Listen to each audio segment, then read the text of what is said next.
Hi guys, and welcome to another video. A short video today. It is about a broken car key problem that we are all gonna face at some point in time. The handheld transmitter uh, is actually the key. It has buttons to lock and unlock the car, and of course it is based around some circuitry that requires a battery which is hidden inside there somewhere, and we're going to replace the battery, clean the PCB, and yes, there is a PCB inside there, and then we're going to restore operation and put it back to normal operation as it should, and we are going to be able to lock and unlock the car from a distance. Don't stick to the trademark or the brand of your car, doesn't matter. All keys are pretty much the same, so whatever steps needed and described here gonna be the same for every brand name, every brand of every car.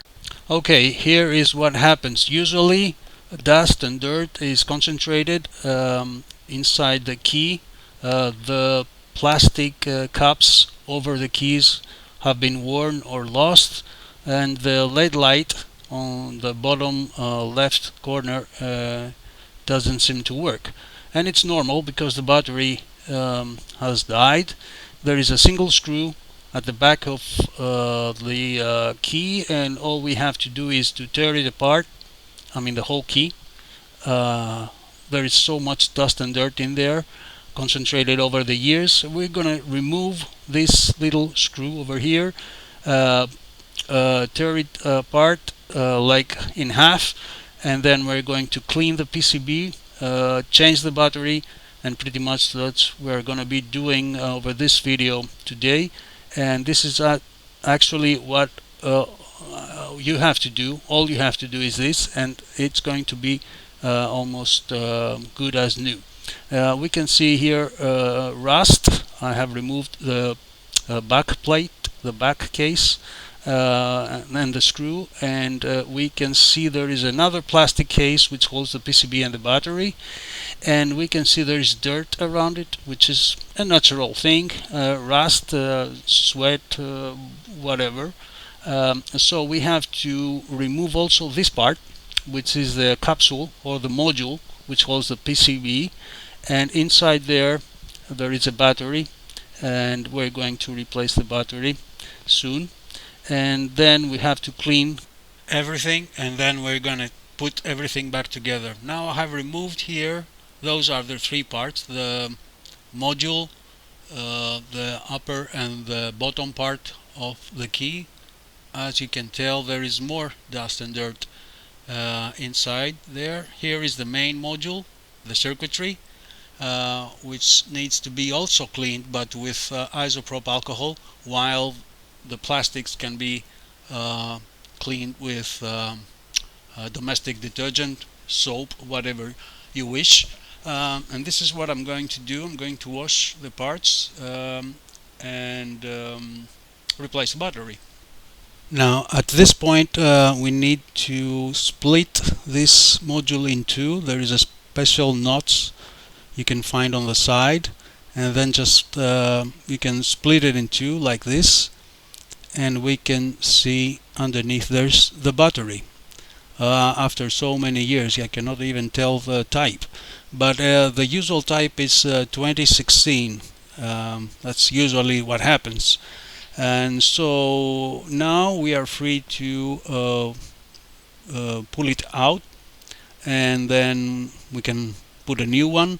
But before that, like I said, I need to clean the whole thing, the whole board underneath, the contacts, the buttons, the PCB as a whole. So it's simple like this. Remove the old battery, recycle this battery properly, and of course at the same time I'm going to wash the plastics as well, and yeah, I'll be back in a flash. For this purpose I need to use an old toothbrush, some liquid detergent, soap or whatever for the plastics, and isopropyl alcohol, again using an old toothbrush for the electronic circuitry.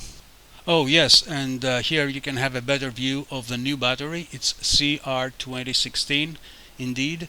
Try not to put some other type of battery, or at least do not try to, because the type has to do of course with voltage, but also with thickness and shape, and so you won't be able to close the key and put everything back together the right way if the type of battery you have selected it is not the CR2016. Maybe it's going to be thicker or thinner, and so it wouldn't fit. And this is my loyal wonderful old toothbrush for delicate equipment I'm using with isopropyl alcohol and whatever. When it comes to small electrical equipment, this is the best tool you need, and the simplest way to clean boards and circuitry and whatever has to do with power.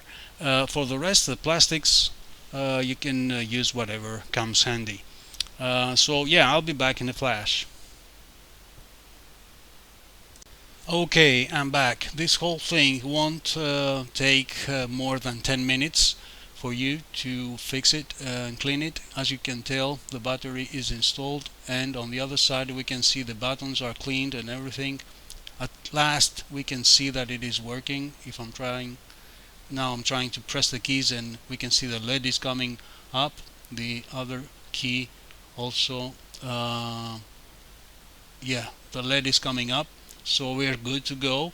Of course, needless to say, it was left for a couple of hours to be dried after the wash, and the job is done. And so we are now ready to put everything back together, and we're gonna have a car key as almost good as new. One little tip I wanted to show you is that since the caps, the rubber caps, have been gone or lost, and so I was thinking maybe I can, yeah, it's working fine. At least that's the indication of life that we have. So I was thinking maybe I can do something to preserve the module from getting more dust in the future or dirt from the environment. So I will put some electric tape, but kind of loose, not tight, over the keys, so I will be able to press the buttons after all. It won't be tight, but it will preserve the module from extra dust in the future. So, and I will of course try not to cover the LED indicator, and so it will be kind of neat to protect it, or future-proof it, or however you want to call it. So I'll be back in a flash. So this is how it looks. Two pieces of plastic tape, the LED left off, visible, still visible, because we need to check operation. And this is how it looks. I'm still able to press the buttons, but it won't let any dust or dirt get inside. So that's a simple idea. My recommendation is not to leave the buttons unprotected if you have lost the rubber caps, or if you still have the rubber caps, that's even better news. So you can put them back in place, and it's going to be like new.